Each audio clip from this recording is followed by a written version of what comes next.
आखिर क्या कारण है कि मकर राशि के जीवन में अभी भी समस्या निरंतर बढ़ती जा रही है। हमारे लाख प्रयास करने पर भी वो समस्या हमसे दूर नहीं हो पा रही है। हम परेशान हैं, अस्वस्थ हैं और आर्थिक दृष्टिकोण से भी यहाँ पर पीड़ित हैं। कारण क्या है, और इसी कारण को जानने के लिए हमने यह वीडियो लेकर के आपके समक्ष यहाँ पर उपस्थित हुए हैं।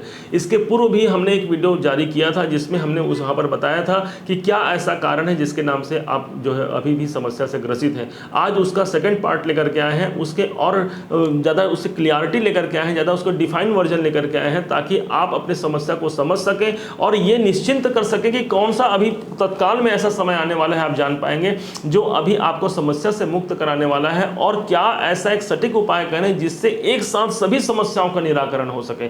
वीडियो बहुत ही प्रभावपूर्ण होने वाली है। आप यदि मकर राशि के हैं, मकर लग्न के हैं, तो ये वीडियो आपके लिए है। आइए प्रारंभ करते हैं। मकर राशि के ठीक आपने सुना होगा कि जैसे ही अभी 17 जनवरी सन 2023 का आगमन हुआ, त्यों ही मकर राशि के जीवन में इनके द्वितीय भाव पर शनि देवता आ गए हैं। मकर राशि की 7.5 प्रारंभ हो गई है। अब ज्यों ही 7.5 का नाम सुना त्यों ही बहुत से लोगों ने कहा कि जीवन में बहुत परिवर्तन होने वाला है, आप बहुत चिंता दूर होने वाले हैं, आपके जीवन में बहुत संघर्ष का समय चलने वाला है। परंतु आपने बहुतों के मुख से यह भी सुना होगा कि सेकंड भाव पर शनि का ट्रांजिट हो रहा है। तो शनि जब सेकंड भाव में आते हैं, द्वितीय भाव पर आते हैं, तो आपके धन की बात करते हैं, आपकी आर्थिक संपन्नता की बात करते हैं, आपके जीवन में आपके पारिवारिक उन्नति की बात करते हैं। परंतु अभी तक आपको वो रिजल्ट, पॉजिटिव रिजल्ट क्यों देखने को नहीं मिला? इसी के साथ अब समझते हैं कि गुरु जैसा एक महान पराक्रमी ग्रह, गुरु जैसा सब कुछ प्रदान करने वाला ग्रह भी आपके तृतीय भाव पर होकर के भी आपके जीवन में कुछ न कुछ समस्याओं को बना करके रखा है। आपके साहस का परिणाम आपको नहीं मिल रहा है। हमने बहुत दिन रात मेहनत किया, दिन रात साहस किया, परंतु वह साहस कहाँ गया, वो पराक्रम कहाँ गया? हमने जो दिखाया उसका प्रतिफल क्यों नहीं मिला? और अंततः हम जा करके वहां पर हाथ पे हाथ धर करके अपने सिर नीचे करके बैठ गए। कैसा होगा वो समय? क्यों ऐसा समय आ रहा है आखिर? अब इसी के बाद में राहु जैसा पराक्रमी ग्रह, राहु जैसा उद्योगी ग्रह, राहु जैसा बहुत ज्यादा प्रभावपूर्ण ग्रह आपके चतुर्थ भाव पर आए हुए हैं। अब समझते हैं कि वास्तव में इन अच्छे ग्रहों का हमको रिजल्ट क्यों नहीं मिल रहा है। तो आप समझिएगा कि हमने पूरे वीडियो में इस बात की आपको जानकारी दी थी कि 6 मार्च तक अभी शनि देव ऑलरेडी अस्त हैं। तो कोई ग्रह जब अस्त हो जाता है तो उसका पॉजिटिव इफेक्ट हम पर नहीं मिलता है। अस्त का मतलब आप यही समझिएगा कि वह ग्रह जो 0 डिग्री का बल्ब के बराबर आपको रिजल्ट दे रहा है। जब कोई 0 डिग्री के बल्ब के बराबर आपको रिजल्ट देगा तो आपको मान लीजिए इस कमरे में आपको चाहिए रोशनी, और रोशनी के लिए आपके पास इस कमरे में एक 0 वाट का कोई बल्ब लगा दे तो आप कितने अपने आप को महसूस कर सकते हैं कि मैं उजाले में हूं। ठीक इसी प्रकार से यहाँ पर शनि देवता आपके धन भवन पर ज्यों ही आए त्यों ही एक 0 वाट की डिग्री के बल्ब के बराबर आपको फल देने लगे। आपने मेहनत किया 100 रुपए का, प्राप्त हुआ आधा। अब इस मेहनत का प्रतिफल आपको प्राप्त नहीं हुआ, जिसके कारण आपको बहुत ज़्यादा यहाँ पर समस्या बनी हुई है, आपको परेशानी बनी हुई है, जिसमें सबसे मुख्य परेशानी आपकी हो सकती है आपके कुटुंब में बाधाओं का होना, पारिवारिक जनों का आपसी कलह होना, या परिवार में किसी के द्वारा आपको पीड़ित होना। और दूसरा, आपको आर्थिक रूप से यहाँ पर कई प्रकार की समस्या देखने को मिल सकती है। अब समझते हैं कि वास्तव में दूसरा कारण क्या है। ये कारण तो पहले तो आपने समझा, दूसरा कारण है कुंडली का विश्लेषण। हम ये समझते हैं, हमने पूरे वीडियो में इस बात की चर्चा भी की थी, हम और उसे और आगे लेवल तक लेके जा रहे हैं। आपने देखा था कि हमने बताया था कि किस प्रकार से आपका एक कुंडली का विश्लेषण जब तक आपका पॉजिटिव नहीं होगा तब तक वहाँ पर आपको सकारात्मक रिजल्ट कैसे मिल सकता है। आपके यहाँ पर लाख ग्रह बहुत अच्छे हों, लाख आपके धन भाव पर शनि देवता आ जाए, तीसरे भाव पर गुरु देवता चले जाएं, बहुत अच्छे अच्छे ग्रह भी आपके जीवन को परिवर्तन नहीं कर सकते जब तक आपके जो नेचर, जो आपके जन्म के समय पर जो कुंडली बनी हुई थी, उस कुंडली में वो सब चीज़ है जो आपको इसके साथ मिला करके चेक करना है, तभी आपके जीवन में वो अप्लाई होगी। यहाँ पर लाख अच्छे हों, वहाँ बुरे हों तो कोई काम नहीं आएगा, वहाँ बुरे हों, यहाँ अच्छे हों, यहाँ अच्छे हों, वहाँ बुरे, कोई नहीं। दोनों को जब मर्ज करते हुए यदि हम अपने कुंडली का विश्लेषण कराते हैं तो निश्चय मानिए हम एक सही उस दायरे तक पहुँच पाते हैं जिस दायरे पर जाकर के हम अपनी समस्याओं का समाधान ढूंढ पाते हैं। आप बहुत से लोगों ने मुझे व्हाट्सएप के जरिए और मेल के द्वारा और कमेंट बॉक्स में भी आपने अनेक क्वेश्चन रखे हैं मुझसे अपने कुंडली दिखाने के लिए, परंतु मैं उन सब से हाथ जोड़कर क्षमा प्रार्थी हूं कि मैं अभी अप्रैल तक उन सब की कुंडली को नहीं देख पाऊंगा। कारण यह है कि अप्रैल तक हमारी बहुत व्यस्तता है, बड़े मुश्किल से समय निकाल करके आपके लिए यह वीडियो निकाल पाते हैं, आप लेकर के आते हैं। और हम तो स्वयं ही ऐसा प्रयास करते हैं कि आप अपने जीवन में अपनी समस्या का समाधान स्वयं ढूंढ लें। किसी ज्योतिषी, किसी पंडित, किसी महात्मा के पास जाने की आवश्यकता नहीं है। आप स्वयं अपनी कुंडली का विश्लेषण करें, स्वयं अपनी राशि को समझें और उस राशि के दोष को समझें। और माना जाता है कि जब आप अपने दोष को समझ लेते हैं, आप अपने नेगेटिव जो इफेक्ट जो ग्रहों के द्वारा आपको पड़ रही है उसको आप जान लेते हैं, तो आपकी 50% समस्या खत्म। क्यों? क्योंकि समस्या वहीं पर है।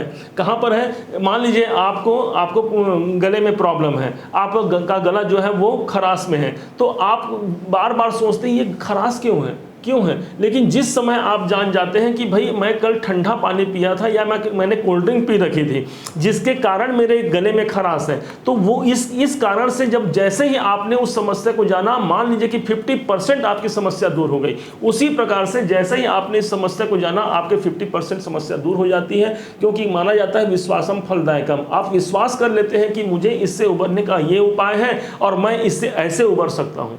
हम अंतिम उपाय भी लेकर आने वाले हैं, तब तक हम चलते हैं अगले पॉइंट पर। गुरु की स्थिति हमने देखा कि अभी भी मैं कहा कि आपकी कुंडली का विश्लेषण दोनों के मर्ज करके देखना आवश्यक है। अब आप ये समझेंगे कि आपके इस मकर राशि में कि गुरु की स्थिति क्या है। तो भाई हम लोग गुरु को क्यों ले रहे हैं, बाकी ग्रहों को भी ले सकते हैं। तो गुरु को इसलिए लिया जा रहा है क्योंकि गुरु ही एक ऐसे ग्रह है जो कि आपके जीवन में एक बहुत सकारात्मक प्रभाव लेकर के आएंगे। कारण कि 1 वर्ष की अवधि का यदि किसी के जीवन के बारे में जानना है तो हमको गुरु को जानना पड़ेगा, और इस गुरु को जान करके ही हम अपने जीवन को बहुत अच्छा कर सकते हैं। क्योंकि 1 साल की अवधि में यहाँ पर गुरुदेव रहते हैं। आप ये मानेंगे कि शनि का गोचर जो होता है वो 2.5 वर्ष का होता है, तो 2.5 वर्ष का एक समय जो होता है वो सबसे इंपॉर्टेंट होता है। उसी प्रकार से 1 वर्ष की आपको समय को यदि जानना है तो आपको जानना होगा गुरु को। तो गुरु को जब आप जान जाते हैं 1 वर्ष की समस्या के दौरान, तब आप समझ जाएंगे कि 1 वर्ष में मेरे साथ क्या होने वाला है। और उसी समय में हम लोग देखते हैं कि गुरु आपके तीसरे घर में है, जो आपके साहस को, आपके पराक्रम को, आपके चुनौतियों को लेकर के आए हुए हैं। तो उन चुनौतियों से कैसे निपटना है, इसलिए आपको गुरु को देखना है। तो गुरु ऑलरेडी आपके तीसरे भाव में है। तीसरा भाव आपका साहस है, आपका पराक्रम है। आप देखेंगे गुरु मकर राशि के लिए, मकर लग्न के लिए गुरु कोई पॉजिटिव ग्रह नहीं हुआ। एक तरफ तो गुरु यहाँ पर तीसरे भाव के स्वामी होते हैं, वहीं पर द्वादश भाव के स्वामी होते हैं। तो गुरु का ट्रांजिट भी यहाँ पर आपके लिए बहुत अनुकूल हमारे हिसाब से नहीं है। अब परिवर्तन कब होगा? तो 21 अप्रैल के बाद जो है गुरु इस भाव को छोड़ करके अगले भाव चतुर्थ में आ जाएंगे, जो मकर राशि के लिए, मकर लग्न के लिए सर्वाधिक उत्तम होने वाला है। तो एक डेट आपको समझना है कि 21 अप्रैल के बाद गुरु इस भाव को छोड़कर जब चतुर्थ में आएंगे, आपके प्रॉपर्टी संबंधी जो बिगड़े कार्य हो पूर्ण होंगे। आपने भूमि खरीदना आप यदि चाह रहे हैं तो वो पूर्णता की ओर हो जाएगा। आप यदि चाह रहे हैं कि मैं कोई घर खरीदता, छोटे से मकान में रह रहा हूँ, मैं कोई बड़ा मकान ले लेता, या फिर उस मकान में, जिस मकान में रह रहा हूँ उसमें ऑलरेडी कर्जे चल रहे हैं, तो कर्जे से कैसे मुक्ति पाऊँ, तो उससे आपको छुटकारा मिल जाएगा। तो कहने कि छुटकारा का मतलब ये नहीं, आप लोग इसका अलग अर्थ नहीं निकालेंगे। छुटकारा का मतलब कोई चमत्कार नहीं होगा कि चमत्कार हो जाएगा। आपने कहीं यूट्यूब में आपने थंबनेल पढ़ा होगा कि बहुत बड़ा चमत्कार होने वाला है, ये होने वाला है, आपके पास धन की वर्षा होने वाली है, आपके भंडार भरने वाले हैं, लॉटरी लगने वाली है। क्या ये सत्य होता है? कुछ नहीं है। यहाँ आप यही समझिएगा कि यदि मेरे शरीर में कोई तकलीफ है, मेरे शरीर में कोई पीड़ा है, तो इसकी पीड़ा का निराकरण सिर्फ मैं ही कर सकता हूँ। और इसके लिए हमारे इष्ट देवता, हमारे जो गुरुवर हैं, उनकी कृपा हमारे लिए बहुत इंपॉर्टेंट, बहुत अनिवार्य हो जाती है। अब अगले चलते हैं।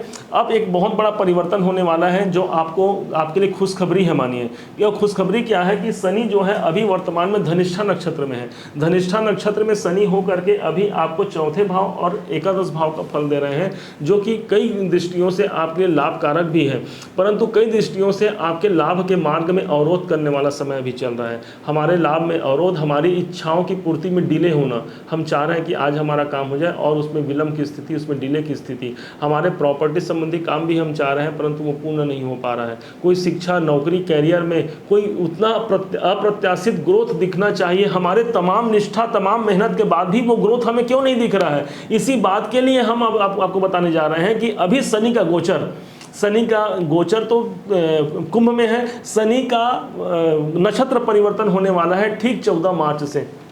14 मार्च सन 2023 से लेकर के 5 अप्रैल 2024 तक का ये जो समय होगा, इस टाइम पर शनि जो है सद्भिषा नक्षत्र पर आने वाले हैं, सद्भिषा नक्षत्र पर रहेंगे जो कि राहु का नक्षत्र है। इस राहु के नक्षत्र पर क्या प्रभाव पड़ेगा इसका हमने एक बहुत विस्तृत वीडियो बनाया है, आप वहां पर जाकर के भी इसे देखेंगे, शायद वो अपलोड हो गया होगा या होने वाला होगा, जब ये वीडियो डलेगा उसके बाद शायद वो हो, तो वहां पर आप देखेंगे जरूर इसे। उसमें विस्तृत वर्णन किया हुआ है कि क्या आपको इफेक्ट देने वाला है वो। अभी आपको बता दें कि जब शनि राहु के नक्षत्र पर आ जाएंगे तो आपको चौथे भाव का मजबूती से आपके जीवन में कार्य होगा। आपके भूमि, भवन, वाहन, मकान, प्रॉपर्टी में आपको समृद्धि देखने को मिलेगी। साथ में आर्थिक दृष्टिकोण से भी आप अपने आप को बहुत मजबूत पाएंगे। कुटुंब में कोई अशांति चल रही थी, कुटुंब में मांगलिक कार्य होना प्रारंभ हो जाएगा। कुटुंब में भी एक बहुत सकारात्मक एक वे बन जाएगा, एक परिवर्तन बन जाएगा। अब यही राहु जो है वो पांचवी दृष्टि 1 2 3 4 5 पांचवी दृष्टि से आपके अष्टम भाव को देखेंगे तो 14 मार्च के बाद एक परिवर्तन का योग बनाएंगे और अपने जीवन में आप देखेंगे परिवर्तन होने वाला है। परिवर्तन क्या होने वाला है, हो सकता है आप जॉब में है, बिजनेस में है, किसी भी फील्ड में हो आप, तो उस फील्ड में एक आपको दूसरा कोई आपको नजर आएगा। दूसरा कोई मतलब कि हो सकता है बिजनेस का सेकंड बिजनेस आपको नजर आ जाए, हो सकता है आपने ये बिजनेस किया तो दूसरा बिजनेस, हो सकता है आपने नौकरी किया है तो ये नौकरी के अलावा कोई दूसरा नौकरी आपको दिख जाए। आप ये नौकरी करें तो इसी नौकरी में कोई प्रोग्रेस मिल जाए। आप प्रोफेशन वर्क में है तो वहां पर आपको ग्रो मिल जाए। कहने का तात्पर्य यह है कि कहीं ना कहीं आपके जीवन में परिवर्तन होने ही वाला है। अब यही राहु की 7वीं दृष्टि पड़ जाएगी आपके करियर में, तो करियर में ग्रोथ कैसे नहीं आएगा भाई, हमारे करियर ऑलरेडी ग्रो करेंगे। अब नवम दृष्टि तो 7 8 9 इसी राहु की नवम दृष्टि द्वादश भाव पर होने से आपके निवेश का प्रतिफल देगा। राहु ऑलरेडी निवेश के कारक हैं, निवेश में प्रॉफिट देने वाले हैं, तो आपके ऑलरेडी आपने निवेश कर रखा है तो उसमें प्रॉफिट होने की संभावना ज़्यादा बढ़ जाएगी। आप देखेंगे कि इस टाइम पर कोई चिकित्सालय संबंधी व्यय होने का भी खतरा बन सकता है, इसलिए अपने स्वास्थ्य को और परिवारजनों के स्वास्थ्य पर भी आपको विशेष ध्यान देने की आवश्यकता रहेगी। और इन सब के साथ भी आप यही मानेंगे कि अब आपको आपके लग्नेश को आपको मजबूत रखना है। यही एक सबसे बड़ा रेमेडी है। आप ये समझिए इसमें 12 भाव दिए हुए हैं, जिसमें ये आपका व्यय है, ये आपका 11वां भाव आपका लाभ है, 10वां भाव आपका कैरियर, 9वां भाव आपका लक, 8वां भाव आपका परिवर्तन, आपकी रुकावटें, आपका 7वां भाव बिजनेस, मैरिज इत्यादि। उन भावों को यदि सबको एक्टिवेट करना है तो हम किसे एक्टिवेट करेंगे, हम करेंगे लग्नेश को। क्यों करेंगे, क्योंकि यदि हमें भूख लगती है तो भोजन हम करते हैं, ये शरीर करता है। यहाँ देखिए संसार के जितने भी काम होते हैं, जो मेन काम है यहाँ ऊपर से होते हैं और बाकी नीचे के सारे अंगों को उसका प्रतिफल मिलता है। उसी प्रकार से भोजन हमने मुख में किया है और सारे अंग को उसकी पुष्टि मिलती है। उसी प्रकार से हमारे जीवन में यदि हम लग्नेश को मजबूत कर लेते हैं तो निश्चय मानिए आपके सारे ग्रह आपके अनुकूल हो जाएंगे। लग्नेश को मजबूत कैसे किया जाए, लग्नेश को मजबूत करने के लिए आपके लगन के स्वामी होगा शनिदेव। शनि देवता चूंकि कर्म के देवता है, इसलिए अपने कर्मों पर ध्यान दीजिए, अपने व्यक्तित्व पर ध्यान दीजिए। मकर राशि के लोग यूं तो बहुत अच्छे होते हैं, अपने जीवन में कभी भी किसी की समस्याओं पर सबसे पहले खड़े होने वाले मकर राशि होते हैं। अपने रोटी को, अपने मुख के निवाले को भी तोड़ करके दूसरों को खिला देने वाले मकर राशि के लोग होते हैं। क्यों? क्योंकि इनके जीवन में कर्म प्रधान है, ये अपने कर्म पर विश्वास कर रखते हैं, भाग्य पर ज़्यादा विश्वास रखने वाले नहीं होते मकर राशि के लोग। और जो माना गया है जो व्यक्ति कर्म पर विश्वास करता है उनके जीवन में भाग्य भी उसकी सदैव उनके सामने बन करके बनी हुई रहती है। अब यहीं पर उपाय क्या करना है, शनि देवता कर्म के देवता है, अपने कर्म को सात्विक रखते हुए अपने जीवन को आगे बढ़ाना है, अपने मेहनत पर ध्यान देना है। शनि देवता के स्वामी माने गए हैं, शनि देवता के जो गुरु माने गए हैं भगवान शिव शंकर जी, तो शिव शंकर का पूजा करके ओम नमः शिवाय का जाप या फिर रुद्राभिषेक या फिर कोई भी ऐसा कार्य जिससे भगवान शिव की प्रसन्नता मिले, इस प्रसन्नता को पूर्ण करके भी आप बहुत ज़्यादा अपने करियर को अच्छे कर सकते हैं, अपने धन को बढ़ा सकते हैं। सबसे अच्छा उपाय बताया गया है भगवान शिव को जल से अभिषेक करना, क्योंकि कहा गया है शास्त्रों में भानु प्रिय नमस्कार शिव जल अभिषेक। भानु मतलब सूर्य भगवान नमस्कार करने से प्रसन्न होते हैं, लेकिन भगवान भगवान शिव शंकर जी जल के धारा से प्रसन्न होते हैं। इसलिए आपको सदैव अपने जीवन में एक नियम बना लेना चाहिए, क्योंकि आपके लग्नेश के स्वामी शनि देवता के गुरु हैं शंकर जी महाराज। तो भगवान शिव की आराधना से आपके जीवन के समस्त कार्य यहाँ पर पूर्ण होते नजर आएंगे। लग्नेश का एक और कार्य है उनके रंगों का इस्तेमाल। यदि कुंडली में भी, जन्म पत्रिका में भी यदि शनि आपके पॉजिटिव हो तो आप काले रंगों का इस्तेमाल भी यहाँ पर प्रारंभ कर सकते हैं। काला रंग आपके लिए सदैव वृद्धि कारक होगा। साथ में आप नीले रंग का इस्तेमाल कर सकते हैं। इसके अलावा बुध का रंग हरा रंग भी आपके लिए सदैव मंगलकारी होगा, भाग्योन्नति कारक होगा, क्योंकि भाग्य के स्वामी बुध देव बनते हैं। इस प्रकार से शनि संबंधित उपाय आपको करते रहना है। यदि आपके घर में समी का पेड़ है तो समी के पेड़ को, समी के पौधे को घर के पश्चिम दिशा में लगाइए और निरंतर उसमें पानी देते रहिए। इस पानी देने से न मात्र वहां पर शनि का पेड़ वहां पर तृप्त होगा, अपितु साथ में वहां पर शनि देवता को तृप्ति मिलेगी। और जब शनि देवता को तृप्ति मिलेगी तब निश्चय मानिए कि मकर राशि के जातकों को उनके जीवन में तृप्ति अवश्य मिल जाएगी। निश्चय ही मुझे विश्वास है आप सबको ये मेरा प्रयास बहुत पसंद आया होगा।